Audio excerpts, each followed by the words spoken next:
तू शाहे खूबा तू जाने जाना है चेहरा उम्मुल किताब तेरा ना बन सकी है ना बन सकेगा मिसाल तेरी जवाब तेरा। वईद अख़ज़ल्लाहु मीसाक़न नबिय्यीन, मेरे रब ने फरमाया महबूब याद करो रोज़े मीसाक वाला वादा। ये रोज़े मीसाक क्या है? ये वादा कौन सा है जो मीसाक कहलाता है? ये रोज़े अज़ल में कैसे वादे थे, क्या था? तो कुरान के अंदर आज भी मुकम्मल तफसील मौजूद है। कुरान के अंदर पूरी वजाहत मौजूद है, पूरी तफसील आप देख सकते हैं। मेरे रब कदीर ने जब हजरत आदम अलैहिस्सलाम को पैदा फरमाया और फिर वो जन्नत में रखे, मई हव्वा और हजरत आदम जो सारे नस्ल इंसानी के बाप हैं, और फिर रब की मशीयत, रब की मर्जी क्या थी, ये राज बड़े गहरे राज हैं। खताए इज्तिहादी जिसे करार दिया गया है, हजरत आदम अला नबीना अलैहिस्सलातु वस्सलाम जन्नत से सफर करते गए हुक्म रब्बी की तामील में, और उन्हें जमीन पे उतार दिया जाता है। जमीन पर वो कदम रखते गए तो अल्हम्दुलिल्लाह वो जमीन जिस पर आदम अलैहिस्सलाम जन्नत से निकल के आए, वो जमीन हिंदुस्तान की ही जमीन थी। हम उस जमीन पे रहते गए जहां हमारे बाप नस्ल इंसानी के बाप बाबा आदम अलैहिस्सलाम आए थे, और हमारा मजहब, हमारा दीन, हमारा इस्लाम हमारे बाबा का दिखाया हुआ है, हमारे बाबा का बताया हुआ है, कोई नया नहीं है। हम अल्हम्दुलिल्लाह उसी खुदा को मानते हैं जिस खुदा का पैगाम हमारे तमाम इंसानों के बाप हजरत आदम ने आके हिंदुस्तान की जमीन पे जिसका नारा लगाया था, हम उसी खुदा को आज भी मानते हैं। हम उसी खुदा का कलमा पढ़ते गए, हम उसी खुदा की इबादत करते गए, हम उसी खुदा के सामने झुकते गए, हम उसी खुदा के सामने हाथ फैलाते गए, हम उसी रब के सामने पेशानियां झुकाते गए, हम उसी को अपना अल्लाह, अपना परवरदिगार, अपना खालिक, अपना मालिक मानते गए। हम उसके साथ शरीक नहीं करते। जिसका पैगाम हमें हमारे बाबा तमाम इंसानों के बाप हजरत आदम ने इसी हिंदुस्तान की जमीन पर पहला कदम रखते हुए दिया था, और जिस जगह हिंदुस्तान की जमीन पर पहला कदम रखा उसे सरनदीप की पहाड़ कहा जाता है। और आज भी वो हिंदुस्तान जो बहुत बड़ा था, कट पिट के आज जो खत्म हो चुका है, वो श्रीलंका के अंदर वो पत्थर सरनदीप की पहाड़ पे मौजूद है, जहां हमारे बाबा आदम ने पहला कदम रखा था। उस पत्थर ने अपने सीने पे आदम अलैहिस्सलाम के पैर को चश्मा कर लिया था। आज भी वो पत्थर के ऊपर हजरत आदम के पैर का निशान मौजूद है, जिस हजरत आदम के पैर का निशान मौजूद है जो 5.5 फीट से ज्यादा का है। आज हमारा कद जो है 5 फीट के आसपास जाता है, लेकिन हमारे बाप का पैर जो हमारे कद से भी बड़ा था। हजरत आदम अलैहिस्सलाम जब जन्नत में से निकल के जमीन हिंदुस्तान पे आए, आपने जिस खुदा का नारा लगाया, जिस खुदा का पता बताया, जिस खुदा की इबादत का पैगाम दिया, जिसकी उलूहियत और वहदानियत का डंका बजाया, 300 साल तक आप रोते रखे, आप फरियाद करते रखे अपने रब की बारगाह में। फिर आपकी तौबा जिस हस्ती के सदक़े में कबूल हुई ना, जिसके सदक़े में 300 साल के बाद आपकी दुआ कबूल हुई, उसी हस्ती का नाम मेरे तेरे नबी हैं। उसी हस्ती का नाम मोहम्मद रसूलुल्लाह है। सुभान अल्लाह। उसी हस्ती का नाम आमिना का लाल है। अल्लाह अकबर, सुभान अल्लाह। अल्लाह अल्लाह मैं अर्ज करने लगा हूँ, हजरत आदम अलैहिस्सलाम ने 300 साल तक रोते रोते दुआएं मांगी। हजरत आदम की दुआ 300 साल के बाद कबूल हुई। हजरत हव्वा जद्दा में उतरी और हजरत आदम हिंदुस्तान में उतरे, मियाँ बीवी दूर दूर उतरे, चलते रहे।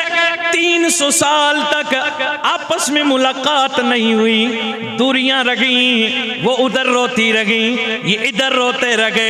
300 साल हुए, हजरत आदम की भी तौबा कबूल हो गई, दुआएं कबूल हो गई, हजरत मई हव्वा की दुआ भी कबूल हो गई। अब हजरत आदम चलते चलते अरफात के मैदान में, जहाँ जो हज का सबसे बड़ा रुकन है, उस पे पूछे हजरत आदम नबी, वहाँ खड़े हुए, हजरत मई हव्वा से मुलाकात हो गई। इसीलिए अरफात कहते गए, अरफात का माना गए, ओए पहचान करना, पहचान करना। हजरत आदम ने अपनी बीवी मई हव्वा को पहचान लिया, क्योंकि इनके अलावा और कोई बंदा था ही नहीं, दो ही तो थे, या हजरत आदम या उनकी बीवी। अभी तो नस्ल चली नहीं, अभी तो बंदे आगे सिलसिला नहीं चला, यहाँ पर भी अलग रखे। अल्लाह अल्लाह जब मुलाकात हुई जिस मकाम पे, ओए वो अरफात का मैदान है, वही मुलाकात हुई। मेरे रब ने जिस जगह में मुलाकात हुई उस जगह का नाम अरफात रखा है, क्योंकि उसी मकाम पे तौबा कबूल हुई है। अल्लाह अल्लाह आज भी हाजी जाते गए, गिड़गिड़ा के दुआएं करते गए, पूरा दिन गुजर जाता गए, दुआएं करते करते, दुआएं करते करते। अल्लाह अल्लाह वो सबसे हज का सबसे बड़ा रुकन है, सबसे अहम रुकन है। अगर वहां दुआ कबूल नहीं हुई, अगर इस रुकन में कमी रही, तो हाजी का हज कबूल नहीं होता है। इसलिए कि इस जगह को निस्बत है हजरत आदम और हव्वा से। जब तौबा कबूल हुई हजरत आदम और मई हव्वा की, मेरे परवरदिगार आलम ने हजरत आदम को हुक्म दिया कि अरफात के मैदान के करीब में एक पहाड़ है जिसका नाम है नौमान। पहाड़ का क्या नाम है? नौमान पहाड़ है। मेरे रब ने हुक्म दिया, आदम नौमान पहाड़ के ऊपर खड़े हो जाओ। सुभान अल्लाह। हजरत आदम नौमान पहाड़ पे खड़े हुए। मेरे रब्बे दुल जलाल ने हजरत आदम के अपनी कुदरत वाला दस्त हजरत आदम की पुश्त में रखा, पुश्त पे रखा। मेरे रब के हुक्म से हजरत आदम की पुश्त से कयामत तक जितने बंदे आने वाले हैं, जितने इंसान आने वाले गए, कयामत तक जितने लोग पैदा होने वाले, तमाम रूहें, छोटी जो चूंटी होती है उसके बगैर, उसके बराबर एक वजूद तन बदन लेके हर बंदा, हर रूह अल्लाह के दरबार में हाजिर हो गई। बात समझ में आ रही है? आदम अलैहिस्सलाम की पुश्त पे मेरे रब ने दस्ते कुदरत जो रखा ना, हुक्म रब्बी था, तो जितने कयामत तक लोग पैदा होने वाले थे, हम तुम सब एकदम से रूहें जो है वो पैदा होने लगी, निकलने लगी। निकलते निकलते वो निकले, उससे वो निकले, वो निकले, इसी तरीके से अल्लाह अल्लाह मेरे रब्बे कदीर ने तमाम रूहों को पैदा किया। सारी रूहें जिस्म लेके, वजूद लेके रब के हुजूर हाजिर हुई। कितना वजूद था, चूंटी से भी जो छोटी चूंटी है उतना वजूद लेके तमाम रूहें आ गई। मेरे रब्बे कदीर ने तमाम को जमा फरमाया इसी अरफात के मैदान में। कहाँ जमा फरमाया? इसी अरफात के मैदान में।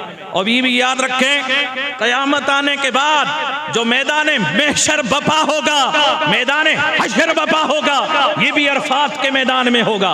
वही जगह होगी, वही जमीन होगी, वही मीजान लगेगी, वही हिसाब व किताब होगा, यही वो मैदान होगा। इसलिए जब वहां जाओ तो जरा होश में जाना। अल्लाह अल्लाह मेरे रब कदीर ने तमाम रूहों को जो क़यामत तक बंदे पैदा होने वाले थे ज़रा सा बराबर सा जिस्म दे के उन्हें पैदा कर दिया। सारे रब की हुजूर हाजिर हुए। मेरे रब कदीर ने जब सारे आ गए फिर मेरे रब दुल जलाल ने फरिश्तों को हुक्म दिया सबको जमा करो। सब जमा हो गए। अल्लाहु अकबर। मेरे रब कदीर ने तमाम क़यामत तक आने वाले बंदों को जमा करके उनके सामने मेरा रब खिताब करने लगा, बयान करने लगा। अब बयान सुनने वाले कौन है? ये क़यामत तक हर बंदा आ गए, उसमें मैं और आप सब भी मौजूद हैं, पर हमें इसकी खबर नहीं। हमें कोई याद है भाई उधर कोई जलसा हुआ था, हमसे अल्लाह ने कुछ कहा था, कोई खिताब हुआ था, ये याद है आपको? नहीं याद है ना? अब कहां से पता चलता है? कुरान से पता चलता है। हमें या कुरान से या हदीसों से पता चलता हो गए, उलमा बताते गए, पर हमें वो याद नहीं है, हमें वो याद नहीं है। अल्लाह अल्लाह मेरे रब कदीर ने फरमाया ओ जिब्रील जमा करो सबको, मेरे बंदों को। मैं आज इनसे खिताब करूंगा, मैं आज इनसे कुछ बात करूंगा। ए रब दुल जलाल सब हाजिर हो गए। हर बंदा दुनिया में आके अगर किसी को काफिर बनना है वो भी मौजूद है, कोई मुशरिक है वो भी मौजूद है, आज कोई यहूदी है, ईसाई है, चाहे कोई भी है, जो भी इंसान है सब मौजूद है। मेरा रब सबसे खिताब करता गए, कुरान गवाह गए। सूरह एराफ उठा के देखो, और सूरह एराफ की आयत नंबर 171, 72, 73, इससे आगे पूरी वजाहत मौजूद है। पूरा कुरान उठा के देखो। मेरा रब फरमाता गए हमने ए महबूब याद करो उस मंजर को। पता चला मेरा रब खिताब कर रहा था, सारे इंसान सुन रहे थे, मेरे नबी सब मंजर देख रहे थे। इसीलिए तो रब फरमाता गए वइद अखदा, ए महबूब याद करो।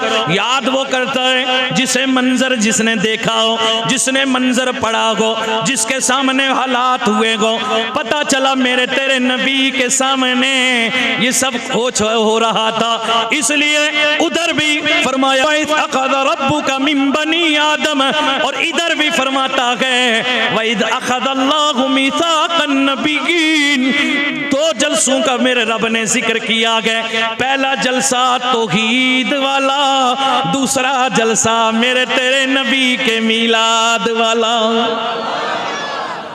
पहले जलसे में मेरे रब ने फरमाया मैंने आदम अलैहिस्सलाम की पुश्त से तमाम इंसानों को निकाला, ज़ुहूरिहिम ज़ुर्रियतहुम, और सारी ज़ुर्रियत नस्ल को निकाला क़यामत तक हर बंदे को रब का कुरान कहता है। और फिर मैंने उन्हें निकाल के वअशहदहुम मिन अनफुसिहिम, और फिर मैंने उन्हें एक दूसरे के ऊपर गवाह बना दिया। फिर मेरे रब ने सबसे फरमाया ओए तुम्हें खबर है कि नहीं मैंने तुम्हें किस लिए जमा किया गए, आदम की पुश्त से निकाला गए, तुम्हारे आने का मकसद क्या गए, ये वजूद देने का मकसद क्या गए। अरफात में पुश्त आजम से सारी रूहों को इकट्ठा करके मेरे खिताब करने का, जलसा करने का मकसद क्या गए। रब ने फरमाया मेरा मकसद यही है अलस्तु बिरब्बिकुम, और मैं तुमसे पूछना चाहता हूँ क्या मैं तुम्हारा रब नहीं हूँ? हर बंदे ने जवाब दिया कालू बला, कालू बला। हर बंदे ने जवाब दिया, लेकिन जवाब कब दिया गए? मुफस्सिरीन लिखते गए, मुहद्दिसीन लिखते गए, जब मेरे रब ने सबको मुखातिब करके पूछा ओए बताओ क्या मैं तुम्हारा रब नहीं हूँ, उस वक्त सब खामोश हो गए। यहाँ तक के मुफस्सिरीन ने लिखा गए जिब्रील जैसा फरिश्ता, ओए मिकाईल जैसा फरिश्ता, इसराफील जैसा फरिश्ता, तमाम फरिश्ते मेरे रब रब की बरगाह में खामोश हो गए। ऐसी वहशत तारी हो गई, कोई बोल ना सका। सारे नबी खामोश हैं, सारे रसूल खामोश हैं, सब फरिश्ते मलाइका खामोश हैं। और रब पूछता है अलस्तु बिरब्बिकुम, क्या मैं तुम्हारा रब नहीं हूँ? सब खामोश हैं। बोले कौन बोले, लब खोले कौन खोले? मेरे गौसे आजम फरमाते हैं कि सबसे पहले जिसने कालू बला इस पे हाँ कहा वो तो आमीना का लाल था, मेरा तेरा महबूब नबी था। तू शाहे खूबा तू जाने जाना है, चेहरा उम्मुल किताब तेरा ना बन सकी है ना बन सकेगा मिसाल तेरी, जवाब तेरा। तू सब से अव्वल तू सब से आखिर, मिला है हुस्न तमाम तुझको, है उम्र लाखों बरस की तेरी, मगर है ताजा शबाब तेरा। नबूवत जन्नत की कोई कीमत, न मुश्क अंबर की कोई हाजत, जिसको मिला है जिसने मला है, जिसको मिला है जिसने मला है, पसीना रशे के गुलाब